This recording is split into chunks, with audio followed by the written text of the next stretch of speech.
Сәлем достар, YouTube каналыма қош келдіңіздер. Ешқандай духовка, сливки қажет етпейтін оп-оңай торт жасап үйренетін боламыз. Ол үшін видеоның соңына дейін менімен бірге болыңыздар. Дәл видеодағыдай ұсақ печеньелерімізді алып, үстіне шекерімізді, қаймағымызды салып, жақсылап араластыратын боламыз.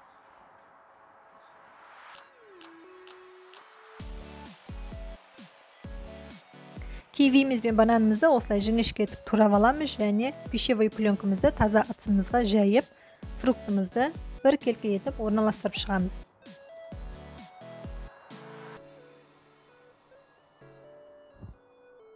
Дәл видеодағыдай енді үстіне жаңағы салмамызды құйып, жақсылап бетін орап, 1 сағатқа холодильникке қалдырамыз.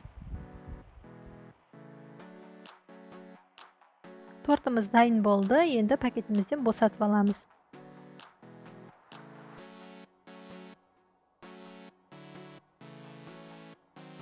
Дәмі өте тәтті, жып-жұмсақ, жасалу жолы небәрі 5 минут уақытыңызды алады. Міндетті түрде жасап көріңіз.